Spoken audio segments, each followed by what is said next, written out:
नमस्कार विद्यार्थियों, आप सभी का हमारे YouTube चैनल अकाउंटेंसी क्लासेस में बहुत स्वागत है। आज हम कंपोनेंट ऑफ टोटल कॉस्ट, कुल लागत के अंग के विषय में अध्ययन करेंगे। ये कॉस्ट अकाउंटेंसी का एक बहुत ही महत्वपूर्ण कंटेंट है।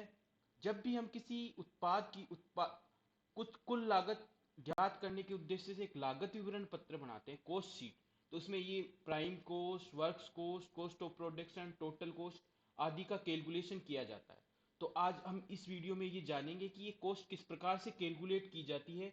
हम कॉस्ट अकाउंटेंसी के अधिकांश अध्यायों में अपन को ये कॉस्ट, टोटल कॉस्ट का जो कॉन्सेप्ट है वो देखने को मिलेगा। इसी प्रकार से अपन आगे भी कैलकुलेशन करते रहेंगे।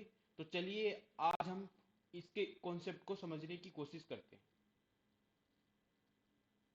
तो सबसे पहले आता है अपना कंपोनेंट ऑफ टोटल कॉस्ट, कुल लागत के विभिन्न अंग। Direct material. अभी क्या होता है कि कोई भी प्रोडक्ट अपन मैन्युफैक्चर करते हैं तो उसमें कई प्रकार के मटेरियल का यूज होता है। तो यहाँ पे जो सामग्री उस उत्पाद के निर्माण में मुख्य रूप से प्रयोग में लाई जा रही है वो क्या कहलाएगा? Direct material. ठीक है, जिसको उस प्रोडक्ट में आसानी से पहचाना जा सके एवं मापा जा सके। जैसे कि फर्नीचर का जब अपन निर्माण करते हैं तो उसमें जो मेन कंपोनेंट लगता है वो क्या लगता है? लकड़ी का। ठीक है, तो उस केस में क्या होगा कि वो जो डायरेक्ट मटेरियल है वो उस फर्नीचर के लिए क्या हो गया? डायरेक्ट मटेरियल क्या हो गया उस फर्नीचर के लिए? लकड़ी। ठीक है, अब उसको आइडेंटिफाई कर सकते हैं। अब उसमें क्या होता है कि कई कंपोनेंट ऐसे होते हैं जो कम मात्रा में लगते हैं या उसको अपन एक तरीके से सब्सिडरी मटेरियल के डेफिनेशन में रख सकते हैं। तो वो मटेरियल यहाँ पे कैलकुलेट नहीं होगा। यहाँ पे ओनली डायरेक्ट मटेरियल जिसको उत्पाद में पहचाना जा सके या मापा जा सके। जैसे फर्नीचर में लकड़ी हुआ, जैसे अपनी ड्रेस होती है उसमें कपड़ा हुआ। ठीक है, और जैसे किसी लोहे का स्ट्रक्चर है तो उसमें लोहा हुआ। ठीक है, इस प्रकार से ये जो रॉ रॉ मटेरियल होगा किसी भी प्रोडक्ट के लिए तो वो क्या कहलाएगा? डायरेक्ट मटेरियल होगा। ठीक है, अब अपने आता है नेक्स्ट डायरेक्ट लेबर। अब डायरेक्ट लेबर में भी यहाँ पे एक कॉन्सेप्ट है डायरेक्ट और इनडायरेक्ट। जैसे इनडायरेक्ट मटेरियल भी होगा, इनडायरेक्ट लेबर भी होगा, डायरेक्ट एक्सपेंसेस भी होंगे और इनडायरेक्ट एक्सपेंसेस भी होंगे। तो यहाँ पे जो ये जो प्राइम कॉस्ट का कैलकुलेशन होगा, सबसे पहले क्या होगा? प्राइम कॉस्ट का कैलकुलेशन होगा। ओनली यहाँ पे क्या आएगा? डायरेक्ट एक्सपेंसेस आएंगे। अभी जैसे मान लीजिए कोई इनडायरेक्ट मटेरियल आ गया, तो इनडायरेक्ट मटेरियल क्या होगा? या तो वो फैक्ट्री ओवरहेड में जाएगा, या एडमिनिस्ट्रेटिव ओवरहेड में जाएगा, या सेलिंग ओवरहेड में जाएगा, या डिस्ट्रीब्यूशन ओवरहेड में जाएगा। इसी प्रकार से इनडायरेक्ट लेबर होगा, वो भी इन चारों पांचों जो ओवरहेड्स हैं इनमें से जाएगा। और एक्सपेंसेज है वो भी डायरेक्ट और इनडायरेक्ट होगा। अब यहाँ पे लेबर, लेबर का क्या हुआ? ऐसा लेबर जो उस प्रोडक्ट की बनावट या उसको मैन्युफैक्चर करने में पूर्णतः डायरेक्टली सहयोग कर रहा है, वो क्या हो जाएगा? Directly labour. जैसे क्या होगा कि जैसे कोई फर्नीचर बना रहा है तो फर्नीचर बनाने में जो फर्नीचर बनाने वाला मजदूर है वो उसको डायरेक्ट लेबर की डेफिनेशन में आएगा। ठीक है, अभी मान लीजिए फैक्ट्री के बाहर एक गार्ड बिठा रखा है अपन ने ओनली सिक्योरिटी पर्पज से, तो वो क्या होगा?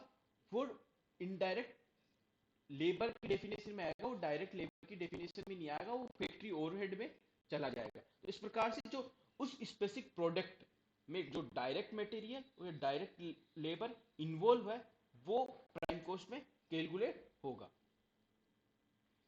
अब अपने पास आता है तीसरा, आता है डायरेक्ट एक्सपेंसेस। डायरेक्ट एक्सपेंसेस का मतलब यहाँ पे ये हुआ कि ऐसा एक्सपेंसेस जो उस स्पेसिफिक प्रोडक्ट में उस मैन्युफैक्चर करने के दौरान काम में आ रहा है, तो ऐसा खर्चा क्या होगा? Direct expenses. अब यहाँ पे जैसे कैरीज इनवर्ड हुआ, कोई जैसे मान लीजिए फर्नीचर के लिए लकड़ी ला रहे हैं अपन, है ना, तो उस लकड़ी को लाने का खर्चा हुआ, उसको है ना ट्रेन लाकर अपन उसको उठा रहे हैं तो ऐसा खर्चा हुआ। जैसे रॉयल्टी हुई और अदर जो भी डायरेक्ट एक्सपेंसेज है वो डायरेक्ट एक्सपेंसेज में कैलकुलेट होंगे। तो यहाँ पे डायरेक्ट मटेरियल, डायरेक्ट लेबर और डायरेक्ट एक्सपेंसेस।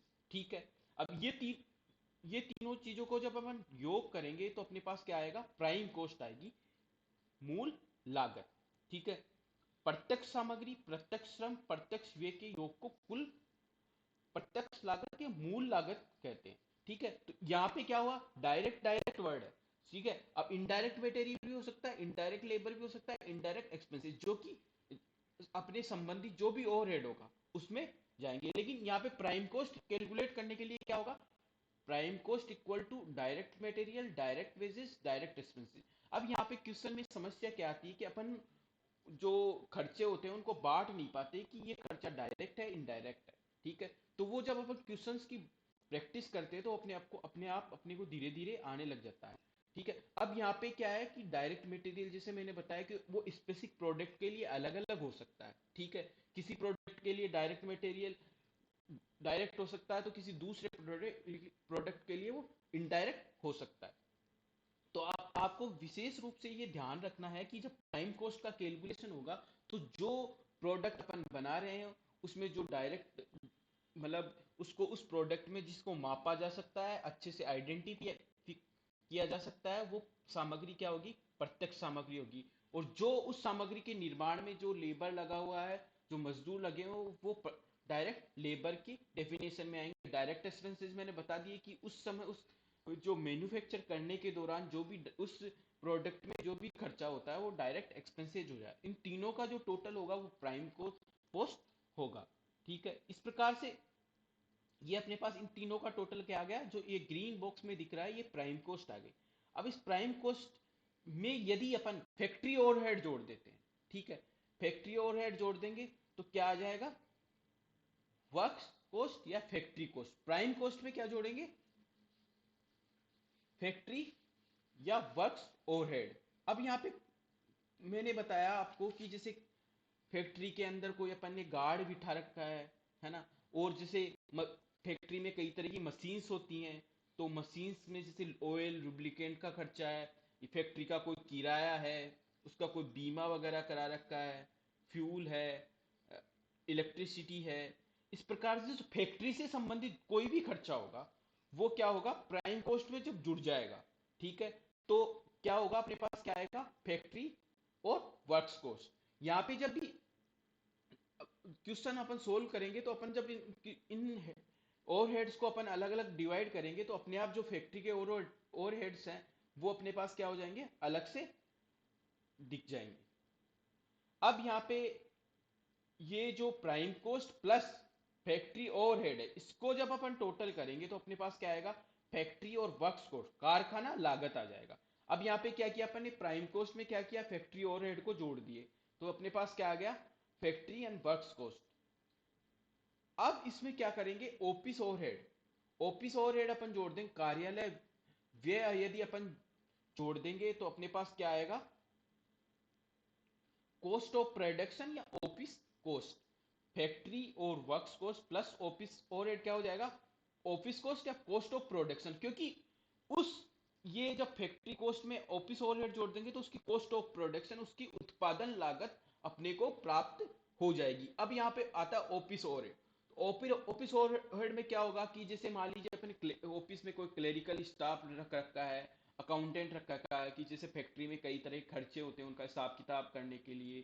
ठीक है, और कोई जैसे ऑडिट फीस है अपने पास है ना, और कुछ है ना, मतलब जैसे छोटे मोटे ऑफिस में एक्सपेंसेस होते हैं स्टेशनरी टाइप के, है ना, टेलीफोन का खर्चा है, पोस्टेज खर्चा है, लीगल चार्जेस है, बैंक चार्जेस है, ये सभी प्रकार के खर्चे क्या आते हैं, ऑफिस टाइप के होते हैं, ये ऑफिस ओवरहेड में आते हैं। इनको जब अपन फैक्ट्री कॉस्ट में जोड़ देंगे तो अपने पास क्या आ जाएगा, कॉस्ट ऑफ प्रोडक्शन या ऑफिस कॉस्ट। अब एक आता है यहाँ production cost of goods sold. अभी जैसे क्या होता है, यहाँ पे क्या हुआ, प्रोडक्ट बन के एकदम तैयार हो गया, ठीक है, तो उसकी कॉस्ट ऑफ प्रोडक्शन अपने पास आ गई। तो जब ये कॉस्ट ऑफ प्रोडक्शन उस बिजनेस में या उस उद्योग में रहता है तो अपन क्या करते हैं कि अपने पास पहले से उसका जो फिनिश गुड्स है उसका स्टॉक होता है, तो अपन एक production cost of goods sold निकालते हैं कि जैसे इस साल अपन ने कोई भी प्रोडक्शन किया तो उसकी कॉस्ट को जो ओपनिंग स्टॉक है फिनिश गुड्स का उसमें से जोड़ देंगे और क्लोजिंग स्टॉक को माइनस कर देंगे, तो वो क्या आ जाएगी, उस प्रोडक्ट की production cost of goods sold, जो अपन ने उस साल जो बेचा गया माल है उसकी क्या आ जाएगी, प्रोडक्शन कॉस्ट अपने पास आ जाएगी। ठीक है, इस प्रकार से जब अपन factory and works cost plus office overhead को जोड़ेंगे तो अपने पास क्या आ गया, cost of production plus cost of production, जो गुड्स सोल्ड कर दिया उसका अपन कैसे निकालेंगे कि जो कॉस्ट ऑफ प्रोडक्शन है इस साल की, उसमें ओपनिंग स्टॉक को जोड़ के क्लोजिंग स्टॉक को लेस कर देंगे तो वो क्या आ जाएगा, गुड्स सोल्ड की कॉस्ट ऑफ प्रोडक्शन आ जाएगा। अब यहाँ पे कॉस्ट ऑफ प्रोडक्शन में अपन यदि sales and distribution overhead, sales and distribution overhead जैसे कि क्या हो जाएगा अपने पास, जिससे एडमिनिस्ट्रेशन एक्सपेंसेज है, ट्रेवलिंग एक्सपेंसेज है, वेयर हाउस चार्जेस है, बैड डेब्ट्स है, जैसे कैरीज आउटवर्ड है। अब जैसे कैरीज इनवर्ड तो क्या था, जैसे मटेरियल को ला रहे थे तो वो डायरेक्ट एक्सपेंसेज में, कैरीज आउटवर्ड है जैसे अपने माल को सेल करने के लिए भेजा, तो ऐसा केस, ऐसे खर्चे क्या आएंगे, सेलिंग एंड डिस्ट्रीब्यूशन एक्सपेंसेस में आएंगे। तो इस प्रकार के जो खर्चे होते हैं वो सेलिंग एंड डिस्ट्रीब्यूशन ओवरहेड्स में आ जाएंगे। तो यहाँ पे ये बेसिक मोटा मोटी आपको ये समझने की जरूरत है कि जो डायरेक्ट मटेरियल है, डायरेक्ट लेबर है, डायरेक्ट एक्सपेंसेज है, इनको जब अपन टोटल करेंगे तो अपने पास प्राइम कॉस्ट आएगी। अब यहाँ पे क्या हो गया, इनडायरेक्ट मटेरियल हो गया, इनडायरेक्ट लेबर हो गया, इनडायरेक्ट एक्सपेंसेज। अब ये क्या होता है कि ये तीनों जो इनडायरेक्ट है, ये फैक्ट्री टाइप के होंगे तो फैक्ट्री में चले जाएंगे, ऑफिस टाइप के होंगे तो ऑफिस में चले जाएंगे, और सेलिंग एंड डिस्ट्रीब्यूशन टाइप के होंगे तो सेलिंग एंड डिस्ट्रीब्यूशन टाइप में चले जाएंगे। ठीक है, तो इस प्रकार के जो खर्चे होते हैं, जब सेलिंग और ओवरहेड उनको अपन जोड़ देंगे तो अपने पास क्या आ जाएगा, टोटल कॉस्ट। टोटल कॉस्ट कैसे आएगी, ऑफिस कॉस्ट जिसको कॉस्ट ऑफ प्रोडक्शन भी बोलेंगे, बोल सकते हैं अपन, उसमें सेलिंग एंड डिस्ट्रीब्यूशन ओवरहेड जोड़ देंगे तो वो क्या आ जाएगा, टोटल कॉस्ट अपने पास आ जाएगा। अब यहाँ पे जैसे सेलिंग एंड डिस्ट्रीब्यूशन ओवरहेड है, उसमें क्या हो गया, जैसे कुछ अपन ने स्टेशनरी खरीदी, वो तो वो एक तरीके से मटेरियल है, लेकिन वो क्या है, इनडायरेक्ट मटेरियल है। तो वो इनडायरेक्ट मटेरियल है लेकिन वो क्या है, selling and distribution overhead type का है, तो वो क्या हुआ, selling and distribution overhead type में आ गया। अभी जैसे मान लीजिए ऑफिस में झाड़ू निकालने के लिए झाड़ू लाए अपन, ठीक है, या स्टेशनरी लाए, तो वो भी मटेरियल है एक तरीके से, लेकिन वो ऑफिस से संबंधित है तो वो इनडायरेक्ट है, तो ऑफिस ओवरहेड में चला जाएगा। तो यहाँ पे ये बेसिक आपको डायरेक्ट और इनडायरेक्ट वाला कॉन्सेप्ट समझना है। डायरेक्ट वाले जो मटेरियल है, लेबर है, एक्सपेंसेस है, उनको जोड़ेंगे तो अपन प्राइम कॉस्ट आ जाएगा। प्लस इनडायरेक्ट वाला है, जो इनडायरेक्ट मटेरियल है, इनडायरेक्ट लेबर है, इनडायरेक्ट एक्सपेंसेस है, ये जो फैक्ट्री टाइप, ऑफिस टाइप या सेलिंग या डिस्ट्रीब्यूशन ओवरहेड टाइप है, वो अलग अलग उनमें डिवाइड हो जाएगा। तो अपने पास cost of production plus selling and distribution overhead को अपन जब जोड़ेंगे तो अपने पास क्या आएगा, टोटल कॉस्ट आ जाएगा। तो ये जो ग्रीन वाला बॉक्स है, ये टोटल कॉस्ट ऑफ सेल्स, बिक्री की कुल लागत आ जाएगा। तो आप इस जो ये डायग्राम बना हुआ है इसमें ये जो ग्रीन वाला पार्ट है, इसमें क्या हुआ, पहले पार्ट में क्या हुआ, direct material, direct labour, direct expenses को जब अपन ने जोड़ा तो अपने पास क्या आया, प्राइम कॉस्ट आ गया। ठीक है, अब प्राइम कॉस्ट में क्या हुआ, अपन जो ये जो वाल फैक्ट्री ओवरहेड है ये जोड़ देंगे अपन, तो यहाँ पे क्या आ जाएगा, ये फैक्ट्री एंड वर्क्स कॉस्ट आ जाएगा।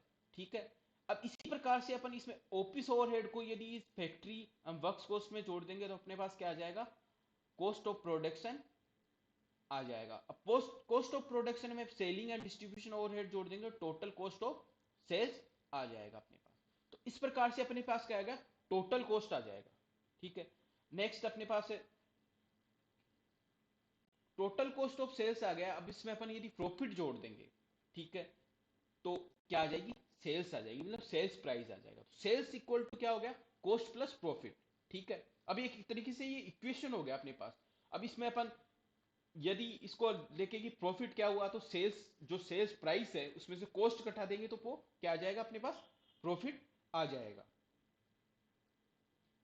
तो इस प्रकार से ये जो डायग्राम है इसकी इसके हिसाब से अपन आराम से ये prime cost, factory and works cost, cost of production, total cost of sales calculate कर सकते हैं। यहाँ पे मेन समस्या क्या रहती है कि जो एक्सपेंसेस होंगे, जो ये डायरेक्ट मटेरियल है, डायरेक्ट लेबर है, डायरेक्ट एक्सपेंसेस है, फैक्ट्री ओवरहेड है, ऑफिस ओवरहेड है, और डिस्ट्रीब्यूशन सेलिंग ओवरहेड है, इनको अपन अलग अलग जब अपने पास क्वेश्चन होता है तो उसमें अलग अलग भागों में विभाजित करने में थोड़ी समस्या आती है। तो जब अपन क्वेश्चन सोल्व करेंगे तो इसको भी अपन अच्छे से समझेंगे।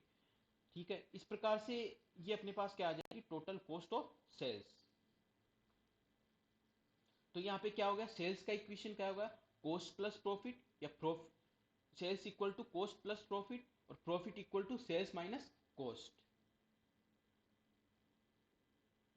अब स्टेटमेंट ऑफ कॉस्ट, अब अपन देखते हैं कि स्टेटमेंट ऑफ टोटल कॉस्ट किस प्रकार से अपन कैलकुलेट करेंगे। यहाँ पे क्या प्राइम कॉस्ट कैसे निकलेगा, डायरेक्ट मटेरियल, डायरेक्ट वेजेस और डायरेक्ट एक्सपेंसेस को टोटल कर देंगे, तो अपने पास क्या आ जाएगा, प्राइम कॉस्ट आ जाएगा। ठीक है, अब यहाँ पे आता है एड फैक्ट्री ओवरहेड। अब फैक्ट्री ओवरहेड को जब ऐड करेंगे तो अपने पास क्या आएगा, फैक्ट्री या वर्क्स कॉस्ट आ जाएगा। अब यहाँ पे क्या है, फैक्ट्री ओवरहेड में क्या आ जाएगा, जो फैक्ट्री से रिलेटेड इनडायरेक्ट मटेरियल है, फैक्ट्री से रिलेटेड इनडायरेक्ट वेजेस है, फैक्ट्री से रिलेटेड इनडायरेक्ट एक्सपेंसेस है। जो मैंने बताया, जैसे मटेरियल में जैसे हो सकता है कि फैक्ट्री में निकालने के लिए झाड़ू वगैरह, स्टेशनरी हो गया। ठीक है, वेजेस में जैसे कि सिक्योरिटी गार्ड अपन ने रख रखा है फैक्ट्री के लिए। ठीक है, और अदर इनडायरेक्ट एक्सपेंसेस में जैसे उस फैक्ट्री का किराया हो गया, है ना। ठीक है, उसका जैसे कोई अपन इंश्योरेंस करा रखा है, पावर एंड फ्यूल हो गया, इलेक्ट्रिसिटी हो गया, लाइटनिंग हो गया, है ना, उसका जो फैक्ट्री का टेलीफोन एक्सपेंसेस है वो हो गया।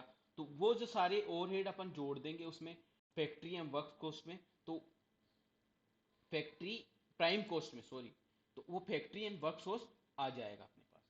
ठीक है, अब यहाँ पे नेक्स्ट अपन ऑफिस और एडमिनिस्ट्रेटिव ओवरहेड्स फैक्ट्री और वर्क्स कॉस्ट में जोड़ देंगे तो अपने पास क्या आ जाएगा, कॉस्ट ऑफ प्रोडक्शन। ठीक है, अब यहाँ पे भी वही सेम है, जो ऑफिस से रिलेटेड इनडायरेक्ट मटेरियल है, इनडायरेक्ट वेजेस है, इनडायरेक्ट एक्सपेंसेस है, वो अपन ऑफिस एंड एडमिनिस्ट्रेशन ओवरहेड में जोड़ देंगे तो अपने पास क्या आ जाएगा, कॉस्ट ऑफ प्रोडक्शन। अब यहाँ पे जैसे ऑफिस के लिए इनडायरेक्ट मटेरियल क्या हो गया, जैसे ऑफिस की स्टेशनरी हो गई। ठीक है, इनडायरेक्ट लेबर क्या हो जाएगा, जैसे अकाउंटेंट रखा रखा अपने, क्लेरिकल स्टाफ रख रखा है, और अपने जो डीलिंग असिस्टेंट है वो रख रखे हैं। इस प्रकार के जो एक्सपेंसेस होंगे वो इनडायरेक्ट वेजेस टाइप के, वो इसमें आ जाएंगे ऑफिस से रिलेटेड। इनडायरेक्ट एक्सपेंसेस जो ऑफिस से रिलेटेड है, जैसे ऑफिस का जो रेंट है वो आ गया। ठीक है, उसकी लाइटनिंग आ गई, उसका फर्नीचर वगैरह आ गया, उसका टेलीफोन आ गया, कोई लीगल चार्जेस है, बैंक चार्जेस है, वो सारे क्या आ जाएंगे ऑफिस से related, office and administrative overhead में। तो इसको जब अपन वर्क कॉस्ट में जोड़ देंगे तो अपने पास क्या आ जाएगा, कॉस्ट ऑफ प्रोडक्शन। इसके बाद में आता है selling and distribution overhead. Cost of production में अपन ये जोड़ देंगे तो अपने पास क्या आ जाएगा, टोटल कॉस्ट ऑफ सेल्स। अब यहाँ पे मैंने वही बताया, सेलिंग एंड डिस्ट्रीब्यूशन ओवरहेड जैसे अपने पास हुआ, एडवर्टाइजिंग हुआ, ट्रेवलिंग एक्सपेंसेस हुआ, बेड डेट्स हुई, कैरीज आउटवर्ड्स हुआ, ट्रेड डिस्काउंट हुआ। ठीक है, अब यहाँ पे डिस्काउंट जैसे मैंने बताया, तो वो जो केस डिस्काउंट होता है वो एक फाइनेंशियल नेचर का होता है, तो वो कॉस्ट में नहीं आता, लेकिन यहाँ ट्रेड डिस्काउंट हुआ, तो इस प्रकार के जो एक्सपेंसेस हैं वो सेलिंग एंड डिस्ट्रीब्यूशन ओवरहेड में आ जाएंगे। अपन कॉस्ट ऑफ प्रोडक्शन को सेलिंग एंड डिस्ट्रीब्यूशन ओवरहेड में जोड़ देंगे तो अपने पास क्या आ जाएगा, टोटल कॉस्ट ऑफ सेल्स आ जाएगा। ठीक है, तो इस प्रकार से ये स्टेटमेंट ऑफ कॉस्ट की जो टेबल है इसमें आराम से अपन समझ सकते हैं कि prime cost, works cost, cost of production, total cost of sales किस प्रकार से कैलकुलेट कर सकते हैं। इस प्रकार से हम इस वीडियो के माध्यम से कुल लागत किस प्रकार से निकाली जाती है उसके विषय में अपने बहुत ही शानदार तरीके से अध्ययन किया, और इस वीडियो के माध्यम से अपन ने बहुत ही आसानी से प्राइम कॉस्ट का कैलकुलेशन करना, वर्क्स कॉस्ट का कैलकुलेशन करना, कॉस्ट ऑफ प्रोडक्शन का कैलकुलेशन करना, कॉस्ट ऑफ सेल्स का कैलकुलेशन करना सीखा। और ये कॉस्ट अकाउंटिंग में मतलब ये जो कॉस्ट हैं इसका हर अध्याय में अपने को बहुत ही अधिक जरूरत पड़ती है। अब यहाँ पे थोड़ी बहुत ही समस्या अपने को यहाँ पे क्या आ जाती है, डायरेक्ट मटेरियल इनडायरेक्ट मटेरियल, इसके विषय में थोड़ा सा अपने को कंफ्यूजन हो जाता है कि अपन इनको किस प्रकार से अलग अलग कर सकते हैं, कि कौन सा डायरेक्ट है कौन सा इनडायरेक्ट है, इसको पहचानने में कई तरह की दिक्कतें आती हैं। तो अपन एक और ये कि कौन सा एक्सपेंसेस फैक्ट्री से रिलेटेड है, कौन सा ऑफिस से रिलेटेड है, कौन सा selling and distribution overhead selling से रिलेटेड, इस प्रकार के जो खर्चे होते हैं उनको अलग अलग करना थोड़ा अपने लिए समस्या हो जाती है। तो हम एक अलग से एक वीडियो के माध्यम से अपन ये जानेंगे कि ये उसको किस प्रकार से इन खर्चों को अपन अलग अलग दिखा सकते हैं। ठीक है, तो आप, यदि आपको ये हमारी वीडियो अच्छा लगा हो तो हमारे यूट्यूब चैनल अकाउंटेंसी क्लासेस को आप सब्सक्राइब करें, और आगे इस प्रकार से आगे भी आपके लिए हम आपके लिए वीडियो लाते रहेंगे। धन्यवाद।